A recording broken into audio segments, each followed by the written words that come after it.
తెలుగువారి number 1 choice Telugu matrimony. రక్త సంబంధం కాదు, బంధువు కాదు, కనీసం దూరపు చుట్టము కాదు. అయినా ఓ వృద్ధురాలి పేరు మీదున్న స్థలాన్ని దర్జాగా కబ్జా చేశాడు ఓ గుర్తు తెలియని వ్యక్తి. ఆమె గత ఏడాది చనిపోయినా 10 ఏళ్ల క్రితమే చనిపోయినట్టు డెత్ సర్టిఫికెట్ క్రియేట్ చేసి ఆమె చనిపోగానే తన పేరిట మార్చుకున్నాడు.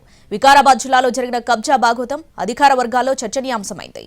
బషీరాబాద్ మండల పరిధిలోని నావంద్గి గ్రామానికి చెందిన కమలమ్మ భర్త యాదయ్య పేరిట 1977లో సర్వే నంబర్ 6/17లో 1 ఎకరా 4 గుంటల అసైన్డ్ భూమి రికార్డులో నమోదై ఉంది. యాదయ్య 20 ఏళ్ల క్రితం చనిపోవడంతో భార్య కమలమ్మ పేరిట విరాసిత్ భూమిగా రిజిస్ట్రేషన్ చేశారు. భర్త మరణం తర్వాత కమలమ్మ ఒంటరిగా బతికింది. 2024 జనవరిలో మండల కేంద్రంలోని ధర్మశాలలో చనిపోయింది. ఎవరూ లేక అనాథ కావడంతో విషయం తెలుసుకున్న ఇరుగు పొరుగు వారు చందాలు వేసుకుని పారిశుద్ధ కార్మికులతో అంత్యక్రియలు నిర్వహించారు. వృద్ధురాలి ఆస్తిపై ఎప్పటినుంచో కన్నేసిన నవంద్గి గ్రామానికి చెందిన ప్రశాంత్ రెడ్డి ఆమె పేరుపై ఉన్న భూమిని అక్రమంగా రిజిస్ట్రేషన్ చేసుకున్నాడు. అప్పటి తహసీల్దార్ ఎలాంటి విచారణ జరపకుండా అనాథ వృద్ధురాలి పేరు మీద ఉన్న అసైన్డ్ భూమిని ప్రశాంత్ రెడ్డి పేరుపై రిజిస్ట్రేషన్ చేశారు.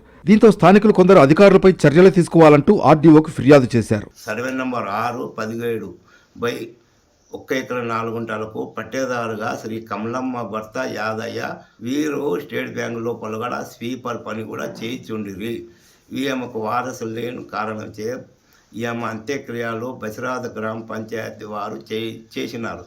కానీ వీరు నవంద్గి గ్రామంలో మరణించినదని తప్పుడు ధృవీకరణ పత్రాలను సృష్టించి ప్రశాంత్ రెడ్డి తండ్రి పాపిరెడ్డి పేరు మీద పట్టాభాలు చేసుకున్నారు.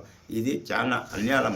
ఇట్టి భూమిని తక్షణమే ప్రభుత్వం స్పందించి తీసుకొని భూమి లేని నిరుపేదలకు అంగవికలాంగులకు భూమి లేని వాళ్ళు ఉన్నారు చాలా గ్రామం లోపల వారికి ఇస్తే మంచిదని నా ఉద్దేశము. రెవెన్యూ అధికారుల తీరుపైన స్థానికులు అనుమానాలు వ్యక్తం చేస్తున్నారు.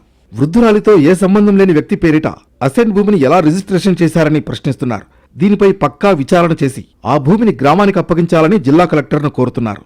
రాజకీయ నేతల అండాదండలతో ఈ వ్యవహారాన్ని తొక్కిపెట్టే ప్రయత్నం చేస్తున్నారని గ్రామస్తులు ఆరోపిస్తున్నారు.